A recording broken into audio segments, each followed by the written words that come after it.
같이 읽겠습니다. 마태복음 11장 11절 12절입니다. 시작. 내가 진실로 너희에게 말하노니 여자가 낳은 자 중에 침례 요한보다 큰 이가 일어나니 없도다. 그러나 천국에서는 극히 작은 자라도 저보다 크니라. 침례 요한의 때부터 지금까지 천국은 침노를 당하나니 침노하는 자는 빼앗느니라. 아멘. 우리가 믿는 삼위일체 하나님께서는 지금도 여전히 일하고 계십니다. 요한복음 5장 17절에 예수가 말씀하시기를 내 아버지께서 이제까지 일하시니 나도 일한다 라고 말씀하고 있습니다. 또 9장 4절에 보면 때가 낮이니 나를 보내신 이의 일을 행하리라. 그러나 곧 밤이 될 터인데 그때는 아무도 일할 수 없느니라 라고 말씀하고 있습니다. 이처럼 하나님께서 창세 전에 계획하신 경륜을 이루시기 위하여 세상을 창조하셨고 말씀으로 만물을 보존하시고 하나님의 백성들을 구원하시는 일을 하고 있습니다. 이러한 하나님께서 창조와 구원의 모든 사역을 다 마치시고 마지막 남은 천국을 완성하시기 위하여 일하시는 시점에 저와 여러분들이 살고 있는 것입니다. 그러므로 성도들은 이 시대에 하나님께서 무엇을 말씀하시고 또 그 뜻이 무엇인지를 귀를 기울이고 그 뜻대로 살아가야 합니다. 그러기 위해서는 성경에서 가르치고 있는 천국의 특성을 먼저 분명하게 알아야 합니다. 성경에서 가르치고 있는 천국은 우리가 흔히 알고 있는 그런 의미와 상당히 차이가 있음을 알 수가 있습니다. 대부분 천국을 현실 도피의 세계, 이 우리가 살아가고 있는 이 시대가 너무 힘들고 고달프고 어렵기 때문에 현실을 도피하고 싶은 그런 심정에서 바라는 또 다른 영적 세계라고 우리가 이해하기 쉽지만 성경은 천국을 현실 도피적인 세계가 아니라 오히려 성도들은 이 땅에서 천국을 누리고 살아가면서 최종적으로 예수 그리스도가 다시 오실 때를 기다리는 자라고 말씀하고 있는 것입니다. 성도들은 예수의 부활과 재림 사이를 살아가고 있습니다. 바로 이러한 성도들은 예수 그리스도가 재림하실 때까지 그의 죽으심 또 부활하심을 전파해야 하는 사명을 가지고 있습니다.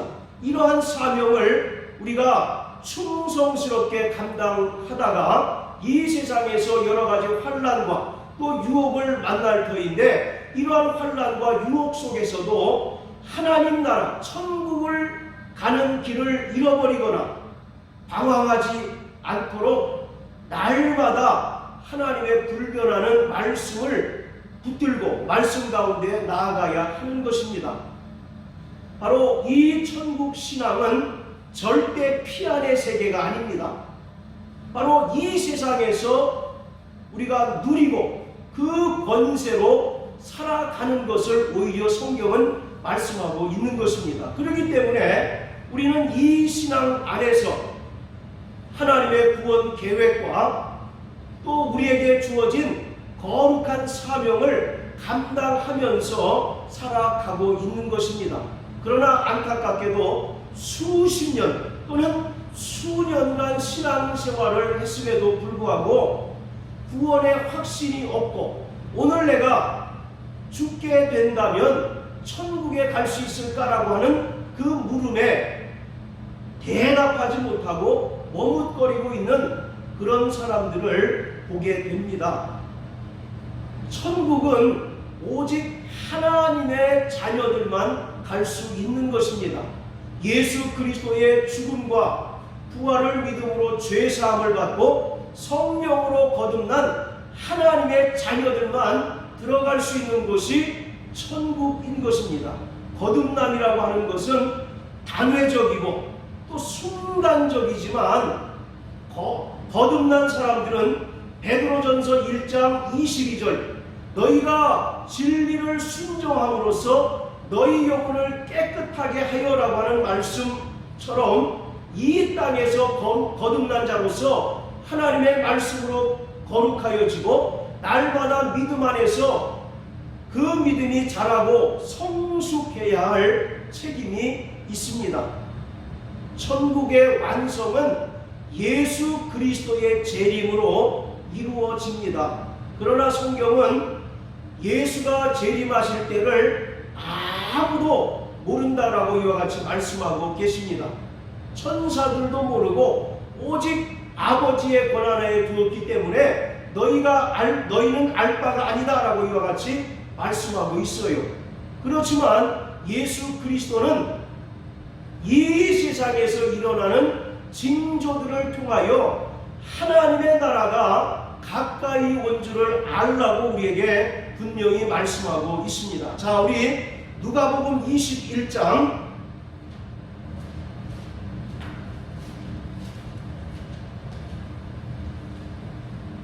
29절에서 31절까지 다 같이 읽어보겠습니다. 누가복음 21장 29절부터 31절까지 시작. 이에 비유로 이르시되 무화과 나무와 모든 나무를 보라. 싹이 나면 너희가 보고 여름이 가까운 줄을 아나니 이와 같이 너희가 이런 일이 나는 것을 보거든 하나님의 나라가 가까운 줄을 알라. 이 말씀을 마태복음 24장 32절에서는 무화과 나무의 비유를 배우라 이렇게 말씀하고 있잖아요. 그래서 사람들은 이 무화과 나무의 비유가 이스라엘이 1948년도에 독립을 했는데 그것이 예수 재림의 분명한 징조다라고 이렇게 이야기하고 있습니다. 그러나 누가복음에서는 뭐라고 얘기하느냐면 29절에 보면 무화과 나무와 모든 나무를 보라 이렇게 얘기합니다. 무화과 나무뿐만 아니라 모든 나무를 통해서 하나님께서 징조를 보이셨는데 그 징조를 통해서 31절의 말씀처럼 하나님의 나라가 가까이 온 줄을 알라고 말씀하고 있는 거예요. 그렇기 때문에 이 무화과 나무의 비유라고 하는 것은 이스라엘의 독립을 예견한 그런 말씀이 전혀 아니고 하나님께서 창조하신 이 모든 만물을 통해서 하나님께서 우리에게 그 징조를 보여주셨고 우리는 그 징조를 통해서 하나님의 나라가 성큼 가까이 온 것을 알 수 있다라고 이야기하고 있는 것입니다. 예수 그리스도는 의인들을 생명의 부활로 나오게 해서 영원한 하나님의 나라에 들어가게 합니다. 그리고 악인들은 심판의 부활에 나아가게 하기 위해서 재림하는 것입니다. 이러한 재림의 때는 예수 그리스도 안에서 죽은 성도들이 신령한 몸으로 부활을 하고 또 이 땅에 살아남은 자도 공중에서 바로 주님을 만나게 될 것입니다. 그러나 악한 자들은 계시록 20장의 말씀과 같이 최후의 심판을 통해서 영원히 꺼지지 않는 불못에 던져지게 될 것입니다. 이러한 최후의 심판은 성도들과 불신자들을 영원히 구분하고 더 이상 구원의 문이 열려지지 않는 것입니다. 계시록 3장 7절에 보면 다윗의 열쇠를 가지신 이가 가라사대 내가 열면 닫을 자가 없고 닫으면 열 자가 없다라고 이와 같이 말씀하고 계십니다. 그렇기 때문에 예수 그리스도의 재림이 이제 완료되면 더 이상 구원받을 수도 없고 그때는 이제 양과 염소를 구분하고 양은 하나님께서 영원히 예비하신 천국에 들어가게 되는 것이고 바로 왼편에 있는 염소들은 마귀를 위하여 예비된 영영이 꺼지지 않는 불못에 던지우게 되는 것입니다. 예수가 말씀하신 천국은 성경 전체에 있어서 가장 중심이 되는 개념인 것입니다. 창세기로부터 요한계시록까지 무엇을 말씀하고 있느냐면 바로 하나님의 나라, 천국에 대하여 말씀하고 있는 것이에요. 그리고 예수 그리스도가 이 땅에 오신 것은 우리를 죄에서 구원하셔서 영원한 천국으로 인도하시기 위하여 이 땅에 오신 것입니다. 구약에는 하나님의 나라가 분명하게 언급되어 있지 않습니다. 그러나 여호와 하나님께서 시내산에서 이스라엘과 언약을 맺으심으로 그들을 천국 백성으로 삼으셨습니다. 그래서 하나님은 이스라엘의 하나님이시고 또 이스라엘은 하나님의 천국 백성이라고 말씀하고 있는 것이죠. 그리고 마태복음 4장 17절에 보면 예수 그리스도가 침례 요한으로부터 침례를 받으시고 공생애를 시작하시면서 첫 번째 외치셨던 말씀이 천국이 가까웠다라고 하는 것입니다. 세상 임금인 마귀가 지배하고 있는 이 세상을 향하여 하나님의 나라가 힘있게 진격해 왔다라고 이와 같이 말씀하고 있습니다. 그리고 예수 그리스도는 이후에 12명의 제자들을 뽑으시고 그들에게 말씀하시기를 가면서 천국을 전파하라고 명령하고 있습니다. 그리고 예수가 십자가에 달려 죽으시고 부활하신 후에 40일간 제자들과 함께 있으시면서 하나님의 나라를 가르치셨어요. 자, 이와 같이 예수 그리스도의 공생의 사역의 처음과 끝을 관통하는 개념이 바로 천국, 곧 하나님의 나라입니다. 그렇기 때문에 성경 전체를 아우를 수 있는 가장 핵심적인 개념이 바로 천국인 것입니다. 그런데 성경에서 말하는 천국의 개념은 늘 말씀드리지만 우리가 두 가지 특성으로 이해해야 합니다. 자, 저를 따라하세요. 이미, 아직. 네, 바로 이와 같이 천국은 현재적이면서 동시에 미래적인 특성을 가지고 있습니다. 이미 임하였고 그러나 아직 완전한 성취를 기다리는 것이 바로 천국인 것입니다. 마태복음 12장 28절에 보면 성령을 힘입어 귀신을 내어 쫓은 것이면 너희에게 하나님의 나라가 임하였다라고 이와 같이 말씀하고 있습니다. 또 누가복음 17장에 보면, 자, 우리 누가복음 17장 한번 다 같이 보십니다. 자, 20절부터 21절까지입니다. 시작. 바리새인들이 하나님의 나라가 어느 때에 임하나이까 묻거늘 예수께서 대답하여 가라사대 하나님의 나라는 볼 수 있게 임하는 것이 아니요 또 여기 있다 저기 있다고도 못하리니 하나님의 나라는 너희 안에 있느니라. 아멘. 그래서 우리가 흔히 생각하기를 하나님의 나라 그러면 우리가 죽어야만 갈 수 있는 나라, 죽어야만 갈 수 있는 그런 장소로 오해하기 쉽다는 얘기입니다. 그러나 성경은 분명히 우리가 이미 예수의 은혜로 구원받고 성령으로 거듭난 자들에게는 하나님의 나라가 이미 임하였기 때문에 이 땅에서 하나님의 나라를 누리고 살아갈 수 있다는 것입니다. 그리고 하늘나라의 그 권세, 천국 권세로 귀신을 내어쫓고 또 병을 고칠 수 있다라고 성경은 말씀하고 있는 것입니다. 이와 같이 신약 성경에서 말하는 천국은 이미 임한 하나님의 나라, 그리고 아직 도래하지 않은 하나님의 나라, 이 두 가지 개념으로 설명하고 있는 거예요. 그래서 우리 성도들은 이미 임한 하나님의 나라와 아직 도래하지 않은 하나님의 나라 그 사이에서 살아가고 있는 것입니다. 자, 그리고 신약 성경에서 보통 하나님의 나라라고 하는 단어는 어떤 장소적인 개념이라기보다는 하나님의 통치권, 하나님의 다스림을 말하고 있습니다. 이미 임한 하나님의 나라는 어떤 장소를 가리키는 것이 아니라 하나님의 통치권 또는 하나님의 다스림을 의미하고 있어요. 바로 천국 또는 하나님의 나라라고 하는 말은 헬라어로 바실레이아라고 하는데, 이것은 장소를 가리키는 것이 아니라 통치권을 가리키고 있는 겁니다. 그래서 우리에게 하나님의 나라가 임했다라고 하는 말은 우리가 하나님의 다스림을 받고 하나님의 통치를 받는다라고 하는 그런 뜻입니다.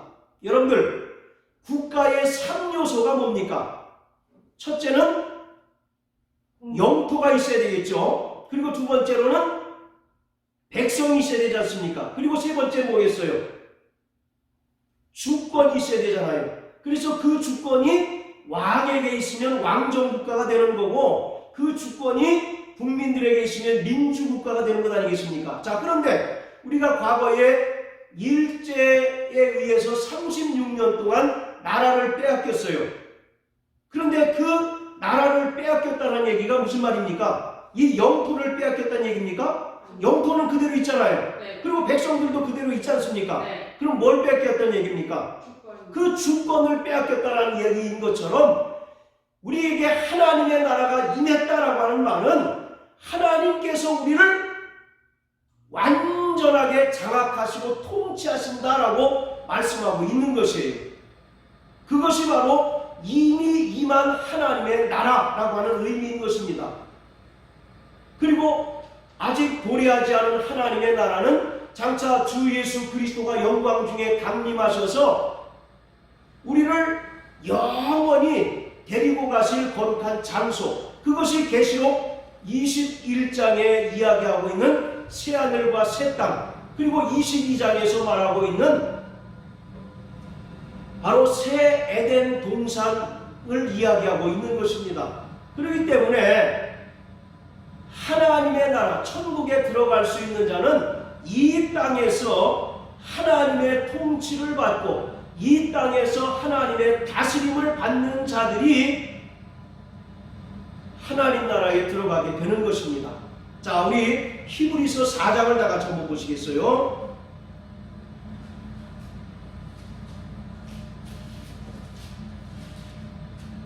히브리서 4장, 자, 8절부터 11절까지 읽어보겠습니다. 시작. 만일 여호수아가 저희에게 안식을 주었다면 그 후에 다른 날을 말씀하지 아니하셨으리라. 그런즉 안식할 때가 하나님의 백성에게 남아있도다. 이미 그의 안식에 들어간 자는 하나님이 자기 일을 쉬심같이 자기 일을 쉬느니라. 그러므로 우리가 저 안식에 들어가기를 힘쓸지니 이는 누구든지 저 순종치 아니하는 본에 빠지지 않게 하려 함이라. 자, 11절의 말씀처럼 안식에 들어가기를 힘쓰는 자는 하나님의 말씀에 순종해야 된다라고 말씀하고 있는 것입니다. 과거에 하나님께서 애굽에서 노예 생활하던 이스라엘을 출애굽하게 하셔서 홍해를 건너게 하시고 또 광야에서 40년 동안 살게 하신 후에 약속하신 가나안 땅에 들어가게 하셨습니다. 그런데 그 가나안 땅에 들어간 사람들은 하나님의 말씀에 순종하는 자들이었다는 거죠. 출애굽 1세대들 중에는 여호수아와 갈렙을 제외한 나머지는 전부 광야에서 죽임을 당했습니다. 그들은 끊임없이 하나님을 원망하고 대적하고 불순종하기를 아주 일삼았던 그러한 자들이었던 겁니다. 마찬가지로 오늘 하나님께서 하나님의 자녀들을 위하여 예비하신 영원한 천국은 이 땅에서 이미 임한 하나님의 나라, 곧 하나님으로부터 통치를 받고 하나님의 다스림을 받으며 하나님의 말씀에 순종하는 자들이 최종적으로 들어가게 되는 하나님의 나라, 천국이라고 하는 것을 성경은 우리에게 분명하게 말씀하고 있는 것입니다. 그렇기 때문에 우리는 천국에 대한 그 개념 정리가 분명히 이루어져야 합니다. 천국은 피 안의 세계가 아닙니다. 이미 우리는 이 땅에서 천국을 경험해야 하는 겁니다. 우리 부활도 마찬가지잖아요. 우리는 이미 첫째 부활에 참여한 자들입니다. 할렐루야. 에베소서 2장 1절의 말씀처럼 죄와 허물로 이미 우리는 죽은 자였어요. 그러나 예수 그리스도의 은혜를 믿고 또 성령으로 말미암아 거듭남으로 우리는 첫째 부활에 참여한 자들입니다. 그렇기 때문에 우리는 예수 그리스도가 영광 중에 강림하실 때 이 말 신령한 몸의 부활만 생각할 것이 아니라 이미 우리는 이 땅에서 성령으로 말미암아 첫째 부활에 참여한 자라고 성경은 우리에게 말씀하고 있어요. 그리고 구원이라고 하는 것도 우리가 저 하나님의 나라에 들어가는 영원한 구원도 구원이지만 이미 우리는 이 땅에서 예수 그리스도의 은혜를 믿음으로 말미암아 구원받은 자인 것입니다. 영생도 마찬가지예요. 우리 보통 영생 그러면 저 천국에서 사는 것만 영생이라고 얘기하잖아요. 그런데 성경은 이미 너희는 영생을 얻었다라고 말씀하고 있습니다. 내 살을 먹고 내 피를 받아 먹으라. 그러면 너희가 영생을 얻는다라고 이와 같이 예수가 말씀하셔요. 이처럼 오늘 우리는 우리가 사는 이 세상과 저 영원한 하나님의 나라, 천국이 완전히 구별된 나라라고 생각하기 쉽습니다. 물론 분명하게 구별된 나라이지만 이 땅에서 이루어지는 우리의 모든 영적인 것이 그대로 연장된다라고 우리가 이해를 해야 하는 겁니다. 이 땅에서 우리가 첫째 부활에 참여한 것처럼 우리는 장차 신령한 몸의 부활을 이제 하게 될 것이고 또 우리가 이 땅에서 이미 영생을 누리고 그 영생이 저 영원한 하나님의 나라까지 이어진다는 얘기예요. 마찬가지로 천국도 똑같은 개념으로 우리가 이해하셔야 돼요. 이 땅에서 살아가는 것이 지옥인데 어떻게 그 영원한 천국을 바라보느냐라고 이와 같이 이야기하는 사람들이 많습니다. 그러나 성경은 이미 너희에게 하나님의 나라 천국이 임했다라고 이와 같이 말씀하고 계세요. 그래서 찬송가에도 보면 그 어디나 하늘나라 그런 찬송 있지 않습니까? 오늘 이와 같이 우리는 이 땅에서 하나님의 나라를 누리며 살아가는 거예요. 그것이 없으면 우리는 이 땅에서 믿음으로 이 세상을 이겨낼 능력이 없고 이겨낼 자신이 없는 자들입니다. 로마서 14장 17절에 보면 하나님의 나라는 먹고 마시는 것에 있는 것이 아니라 오직 성령 안에서 의와 평강과 희락이라고 말씀하고 있잖아요. 오늘 이와 같이 우리는 성령을 통하여 내 안에 하나님의 나라가 임한 그 증거로서 의와 평강과 기쁨이 우리 안에 늘 솟구쳐 나야 한다는 얘기입니다. 할렐루야. 아멘. 그것이 바로 성경에서 이야기하고 있는 참된 천국의 개념이에요. 내가 지금 살아가고 있는 것이 너무 힘들고 지옥 같은데 그런데 저 천국은 가까이 하기에 너무 먼 세계라고 한다면 이 현실을 어떻게 우리가 극복하고 살아갈 수가 있겠어요? 그렇기 때문에 성령이 우리 안에 임하고 또 성령으로 말미암아 거듭난 자는 우리 안에 이미 하나님의 나라가 임하였고 그 하나님의 나라에 권세로 귀신을 내어쫓을 수도 있고 하나님의 나라가 임한 그 증거로서 우리 안에 평안이 있고 우리 안에 기쁨이 충만할 수 있게 되어야 우리가 이 세상을 능히 극복하고 이길 수가 있다는 얘기입니다. 할렐루야. 아멘. 자, 다시 누가복음 11장으로 돌아가겠습니다. 자, 우리 11절 한 절 읽어보시겠습니다. 시작. 내가 진실로 너희에게 말하노니 여자가 낳은 자 중에 침례 요한보다 큰 이가 일어남이 없도다. 그러나 천국에서는 극히 작은 자라도 저보다 크니라. 예, 여기서 침례 요한보다 큰 이가 일어남이 없도다. 그러니까 여기서 큰 자라고 하는 말은 최상급의 표현입니다. 가장 큰 자라는 얘기예요. 누가 가장 큰 자라는 얘기입니까? 침례 요한이 가장 큰 자라는 얘기죠. 그러니까 이 침례 요한은 여자가 낳은 자 중에 가장 큰 자라는 의미입니다. 구약에 기나성 같은 선지자들이 나오죠. 예레미야, 엘리야, 엘리사 또 등등 에스겔 등 여러 선지자들이 있지만 그 구약의 수많은 선지자들보다 침례 요한은 가장 큰 자라는 얘기입니다. 그리고 모든 인류 가운데서도 침례 요한이 가장 위대한 자, 큰 자다라는 그런 뜻이에요. 자, 왜 침례 요한이 여자가 낳은 자 중에 가장 큰 자입니까?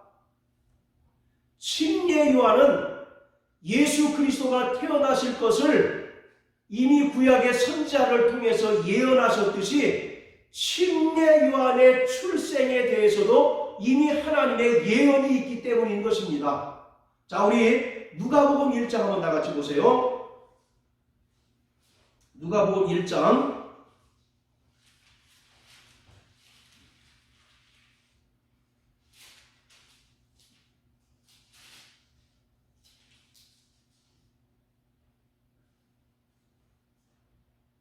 자, 13절부터 17절까지 읽겠습니다. 시작. 천사가 일러 가로되 사가랴여 무서워 말라. 너의 간구함이 들린지라. 내 아내 엘리사벳이 내게 아들을 낳아 주리니 그 이름을 요한이라 하라. 너도 기뻐하고 즐거워할 것이요 많은 사람도 그의 남을 기뻐하리라. 이는 저가 주 앞에 큰 자가 되며 포도주나 소주를 마시지 아니하며 모태로부터 성령의 충만함을 입어 이스라엘 자손을 주 곧 저희 하나님께로 많이 돌아오게 하겠으니라. 저가 또 엘리야의 심령과 능력으로 주 앞에 앞서 가서 아비의 마음을 자식에게 거스리는 자를 의인의 슬기에 돌아오게 하고 주를 위하여 세운 백성을 예비하리라. 마치 예수님의 탄생을 가브리엘이 예수의 모친 마리아에게 나타나서 알려주는 것처럼 가브리엘 천사가 침례 요한의 아버지인 사가랴에게 나타나서 침례 요한의 출생에 대해서 이렇게 설명하고 있습니다. 그는 모태로부터 소주를 마시지 않고 성령의 충만함을 입고 또 이스라엘 자손을 주 곧 저희 하나님께로 돌아오게 할 것이다. 그리고 17절에 저가 또 엘리야의 심령과 능력으로 주 앞에 서서 이렇게 얘기합니다. 그래서 침례 요한은 그가 내내 사역하는 동안 메뚜기와 석청을 먹고 가죽 털옷을 입고 예언을 했던 선지자가 바로 침례 요한이에요. 그러니까 구약의 바로 엘리야와 같은 그러한 자가 이제 날 것인데 그가 바로 누구란 얘기입니까? 침례 요한이란 얘기입니다. 그리고 이 침례 요한에 대해서는 말라기서 4장에 또 예언되어져 있습니다. 자, 우리 말라기서 4장을 한번 보세요.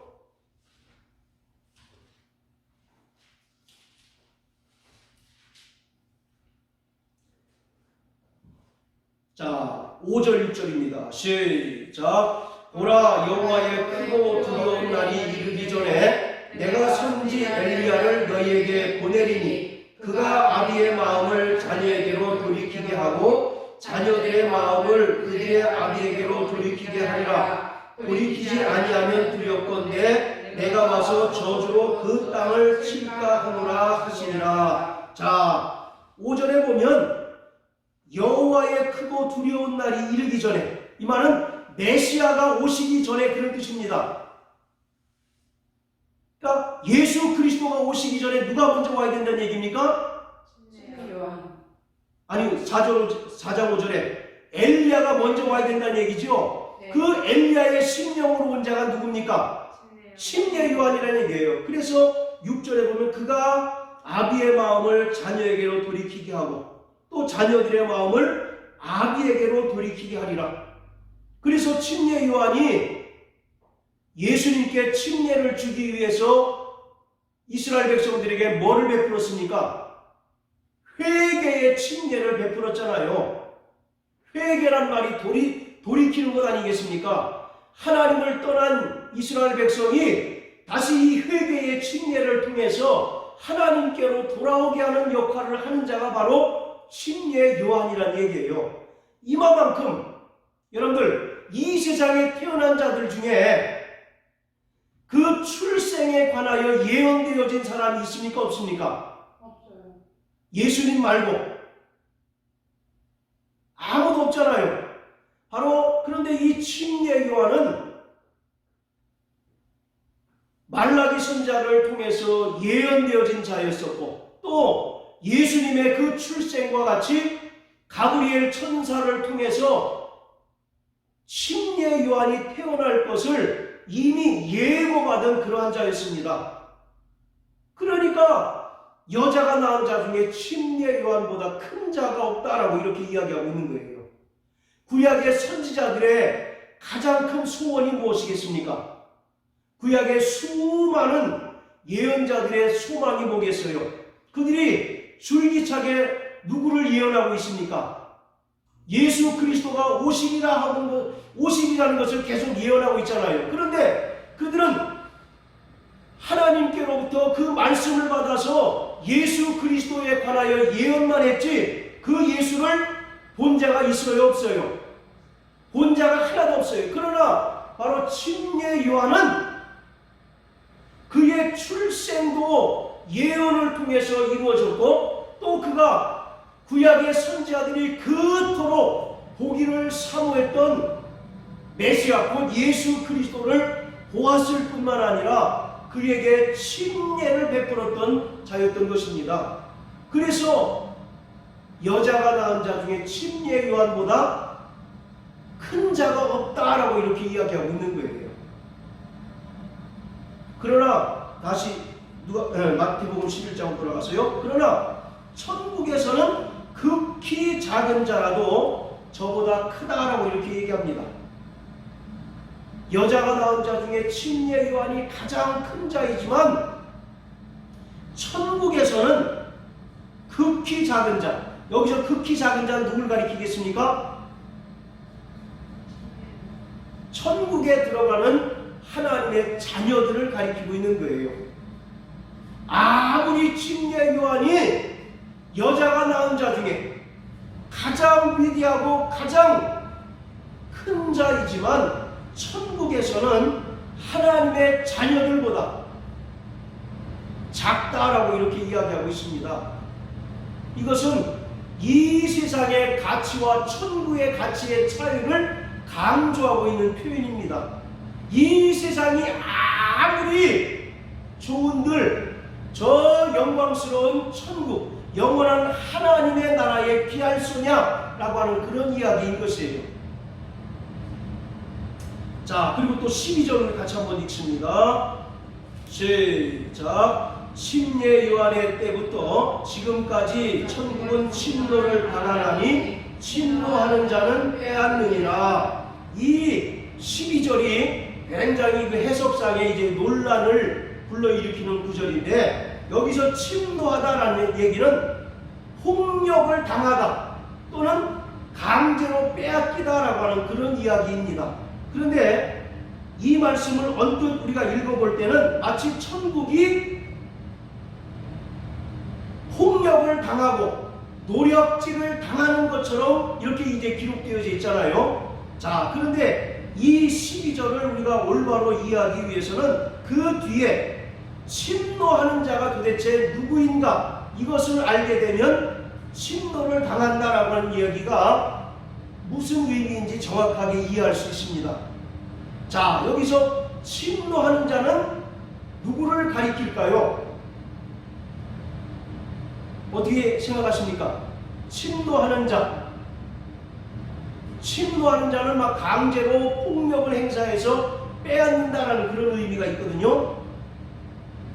이것을 보통 두 가지 의미로 이제 우리가 해석을 하는데, 첫째, 이 침노하는 자를 부정적인 의미로 하나님을 대적하는 사단, 그리고 침례 요한을 죽였던 헤롯 대왕, 그리고 예수가 공생의 기간 동안 하나님의 나라를 전파했는데 그를 따라다니면서 대적하고 예수의 사역을 방해했던 유대 지도자들, 또 바리새인들, 서기관들을 침노하는 자라고 이렇게 이해합니다. 그래서 이 말씀을 하나님의 나라, 천국이 영광스럽기에 대적자들이, 하나님을 대적하는 자들이 폭력을 행사해서 천국을 빼앗는다 라고 이렇게 이제 해석을 합니다. 어떻습니까? 이 해석이 올바른 것입니까? 잘못된 것입니까? 한 번도 천국이 대적자들에 의하여 빼앗긴 적이 없죠. 네. 자, 그리고 마태복음 4장 17절에 보면 예수님께서 천국이 회개하라, 천국이 가까웠다라고 말씀하고 계시죠. 여기서 이 회개하라, 천국이 가까웠다라는 말은 천국이 강력한 힘을 동반해서 이 세상으로 진격하고 있다라고 하는 그런 의미인 것입니다. 그 말씀과 서로 연관지어 보면 이 11장 12절의 말씀이 하나님의 대적자들에 의해서 천국이 폭력을 당하고 노략질 당한다 라고 하는 그런 의미는 문맥상으로도 맞지를 않습니다.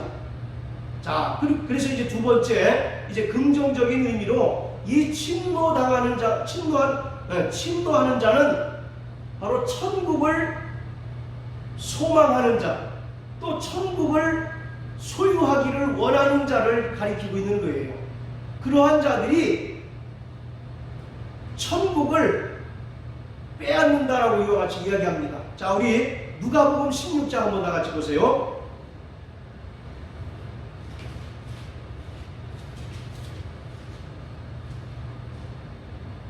누가복음 16장 16절 우리 두 절 읽습니다. 16장 16절. 자, 두 번 시작. 율법과 선지자는 요한의 때까지요. 그 후부터는 하나님의 나라의 복음이 전파되어 사람마다 그리로 침입하느니라. 다시 한번 시작. 율법과 선지자는 요한의 때까지요. 그 후부터는 하나님의 나라의 복음이 전파되어 사람마다 그리로 침입하느니라. 예, 여기는 사람마다 그리로 침입한다라고 표현하고 있는데, 이 침입이라고 하는 말과 마태복음 11장의 침노라고 하는 말은 같은 헬라어 단어를 썼어요. 자, 그런데 누가복음 16장 16절에 보면 하나님의 나라에 침입하는 자들이 누굽니까? 여기서 얘기하는 사람마다 그리로 침입한다라고 되어 있는데, 하나님 나라로 침입하는 자가 누구를 가리키겠습니까? 여기서 사단 또는 하나님을 대적하는 자, 바리새인 서기관들을 가리키겠어요? 아니죠. 그 힌트가 위에 있죠. 하나님 나라의 복음이 전파돼요. 그러니까 그 복음을 듣고 회개하여 예수를 믿은 자들이 어디로 들어간다고요? 하나님 나라로 침입한다라고 이렇게 표현하고 있습니다.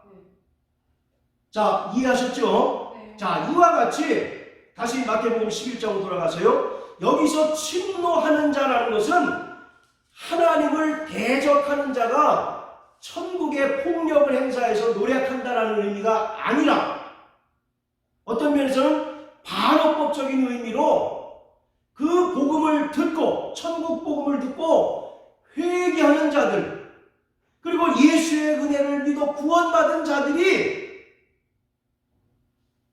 천국을 그렇게 강력하게 소유하고 또 천국을 얻기를 소원한다라고 이와 같이 이야기하고 있는 겁니다. 그리고 오늘 이 마태복음을 쓴 마태는 이 침노하는 자가 결국 누구냐? 이방인들이다라고 이렇게 이야기하고 있어요. 침노하는 자가 누구라고요? 이방인들이란 얘기입니다.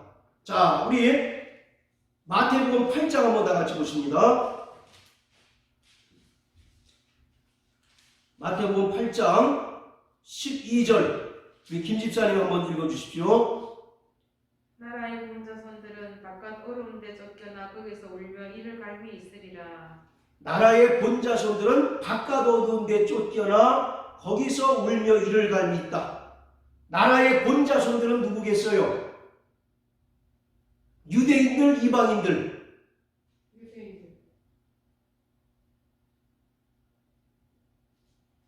여기서 유대인들을 가리키고 있습니다. 나라의 본자손들은 유대인들을 가리키는데 그들은 바깥 어두운 데 내어 쫓겨서 슬피 울며 이를 간다라고 이렇게 얘기합니다. 자, 또 마태복음 20장 먼저 한번 보세요. 20장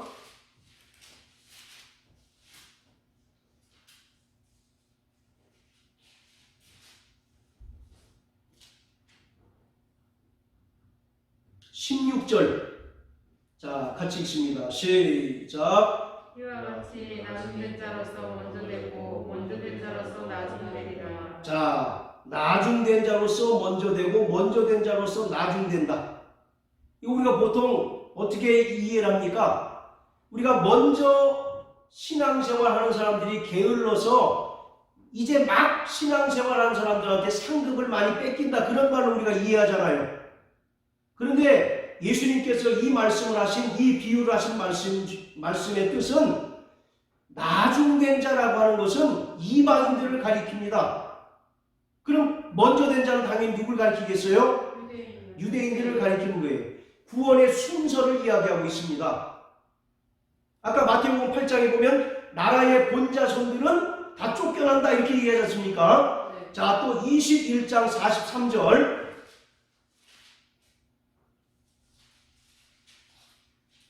시작. 그러므로 내가 너희에게 이르노니 하나님의 나라를 너희는 빼앗기고 그 나라의 열매 맺는 백성이 받으리라. 자, 하나님의 나라를 너희는 빼앗긴대요. 너희는 누굽니까? 유대인들, 바리새인들, 서기관들, 그런 자들을 이야기하고 있는 겁니다. 자, 또 사도행전 13장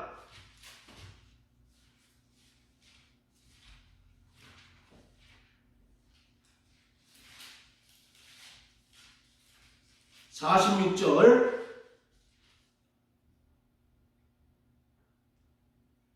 자, 시작. 바울과 바나바가 담대히 말하여 가로되 하나님의 말씀을 마땅히 먼저 너희에게 전할 것이로되 너희가 버리고 영생 얻음에 합당치 않은 자로 자처하기로 우리가 이방인에게로 향하노라. 예, 하나님의 말씀을 먼저 너희에게 전할 것이로되, 여기서 너희는 누구겠습니까? 유대인들을 이야기하고 있는 거예요. 예수가 먼저 이방인에게 먼저 갔습니까? 유대인들에게 갔습니까? 유대인들에게 갔잖아요. 그래서 수로보니게 여인과의 대화에서 뭐라고 얘기합니까? 나는 이스라엘의 잃어버린 양 외에는 보내심을 받지 않았다라고 이와 같이 얘기하잖아요. 먼저 이처럼 하나님께서는 이스라엘에게 예수 그리스도를 보내셔서 그들이 먼저 구원을 받고 그들을 통해서 이방인들도 구원받기를 원하셨어요. 그런데 이스라엘이 천국 복음을 거부합니다.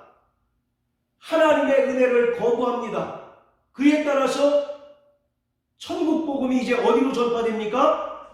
이방인들에게 전파되고 은혜가 이방인들에게 전파됨으로써 이방인들의 충만한 수가 구원 얻게 하시는 거예요. 그래서 먼저, 나중에라고 하는 말은 이스라엘에게 먼저 천국 복음이 전파되고 하나님의 은혜가 전파됐지만 그들이 그 은혜와 복음을 거부함으로써 나중되었다라고 이렇게 이야기하고 있습니다. 자, 또 로마서 11장 한번 보세요.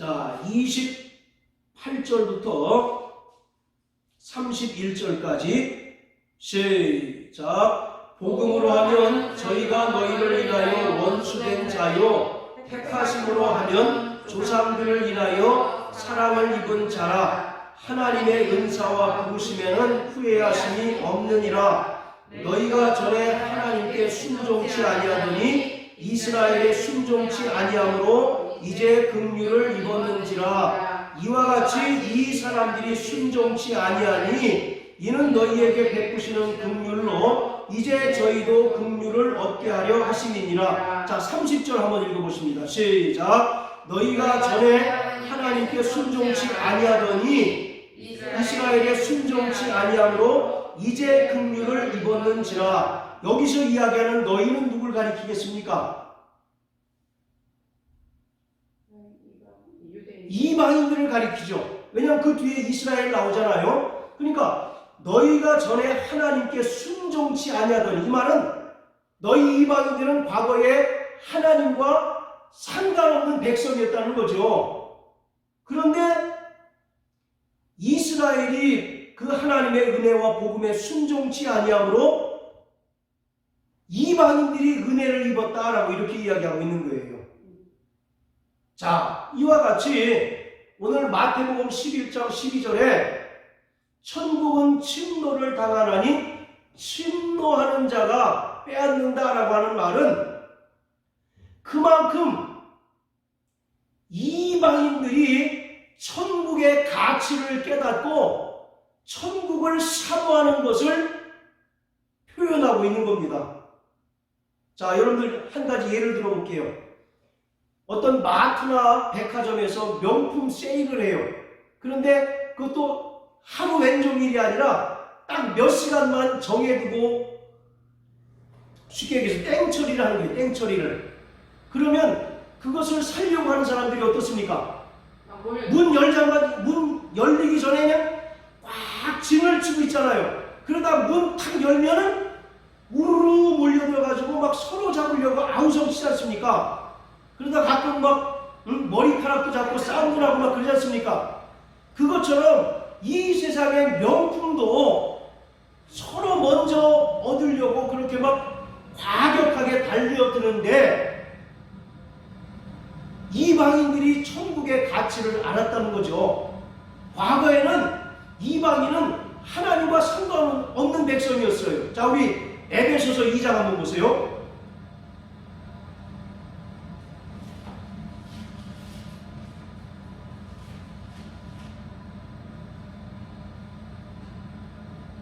자, 2장 11절 12절 시작. 그러므로 생각하라. 너희는 그때의 육체로 이방인이요 손으로 육체에 행한 할례당이라 칭하는 자들에게 무할례당이라 칭함을 받는 자들이라. 그때에 너희는 그리스도 밖에 있었고 이스라엘 나라 밖의 사람이요 약속의 언약들에 대하여 외인이요 세상에 소망도 없고 하나님이 없는 자이더니. 누가 그랬다는 겁니까? 이방인들이 그랬다는 거예요. 이들은 소망도 없었고 하나님도 없는 자들이었다는 겁니다. 그런데 이러한 이방인들이 천국 복음을 듣고 그 천국의 가치를 이제 깨달았어요. 그래서 천국을 얻기 위해서 한시라도 빨리 회개하고 믿음으로 살아가는 그러한 모습을 기록하고 있는 겁니다. 반면에 유대인들은 어때요? 그들은 우리는 천국은 따놓은 당상이야. 내가 율법의 의로 거룩한 자고 또 율법으로 완전한 자이기 때문에 천국은 따놓은 당상이다라고 이와 같이 생각했던 거죠. 천국은 율법의 의로 들어갈 수 없습니다. 할렐루야. 오직 예수 그리스도의 은혜를 믿고 성령으로 거듭난 자만이 영원한 천국에 들어갈 수 있어요. 이처럼 유대인들은 율법을 행하는 자기의 의를 자랑 삼아서 그 율법의 의로 천국에 들어갈 수 있다고 장담했지만 결국은 나라의 본 자손들인 하나님의 백성인 이스라엘은 천국의 아들에서 내어 쫓겼고 전혀 자격이 없던 이방인들이 천국 복음을 듣고 그 천국의 가치를 깨닫게 된 겁니다.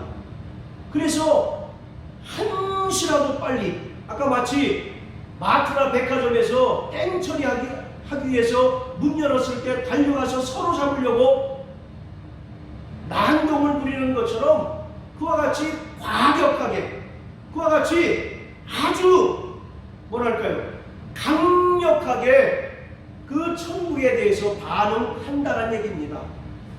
오직 천국은 그 가치를 아는 자들만 받을 수 있습니다. 할렐루야. 아멘. 우리도 과거에 예수를 모를 때는 천국 마냥 어떤 곳이라고 생각했습니까? 그냥 좋은 곳, 착한 사람이 갈 수 있는 곳, 그런 정도로만 생각했잖아요. 그래서 장례식장 가면 뭐라고 얘기합니까? 아, 그 고인은 평생 착하게 살았기 때문에 좋은 곳에 갔을 거야. 또 평생 고생만 하다가 돌아가셨기 때문에 편한 곳에서 쉴 거야라고 그 정도만 생각했잖아요.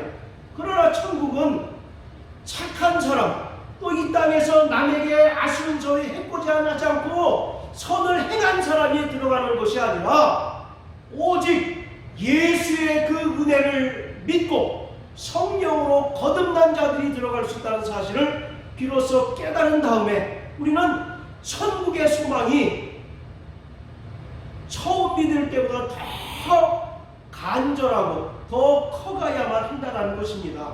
할렐루야. 아멘. 우리 신앙생활의 궁극적인 목적이 뭡니까? 영원한 천국 가는 것 아니겠습니까?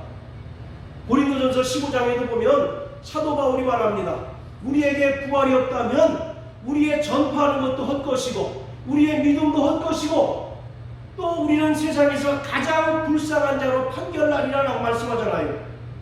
마찬가지로 오늘 우리에게 천국이 없다면 우리의 믿음이 헛것이죠. 그렇지 않습니까? 네. 우리의 전파하는 것도 거짓말이고 우리는 세상에서 가장 불쌍한 자가 되는 겁니다. 우리가 예수 믿는 것 때문에 세상 사람들로부터 볼멘 소리 들을 필요가 없는 거죠. 세상 사람들로부터 교회 가면 밥을 주냐 떡을 주냐. 예전에 저희 아버지가 그렇게 말씀하셨거든요. 응? 야, 교회 가면 떡을 주냐 밥을 주냐. 늘 그런 말씀 하셨어요. 밥 줘요 그러더라고요. 그렇게 얘기했는데 자, 이와 같이 정말 세상 사람들로부터 질시와 모멸과 핍박을 받아가면서 우리가 끝까지 믿음으로 살아가려는 이유, 궁극적인 목적이 뭡니까? 영원한 천국이 우리를 위해서 예비되어 있기 때문에 그런 것 아니겠습니까? 그러므로 사랑하는 성도 여러분, 정말 저 영원한 천국을 소망하는 저와 여러분들 되시길 주의 이름으로 축원합니다. 또 그 천국의 가치를 깨닫는 자 되시길 주의 이름으로 축원합니다. 마태복음 13장 44절에 보면 예수님께서 천국을 비유로 말씀하시면서 감추인 보화에 대한 비유 말씀하잖아요. 천국은 마치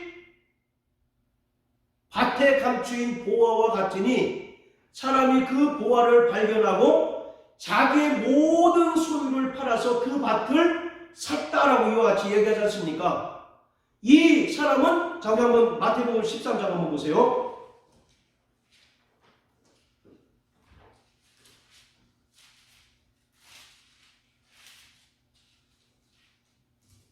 자, 44절입니다. 시작. 천국은 마치 밭에 감추인 보화와 같으니 사람이 이를 발견한 후 숨겨두고 기뻐하여 돌아가서 자기의 소유를 다 팔아 그 밭을 샀느니라. 할렐루야. 아멘. 천국은 감추인 보화로 표현하고 있어요.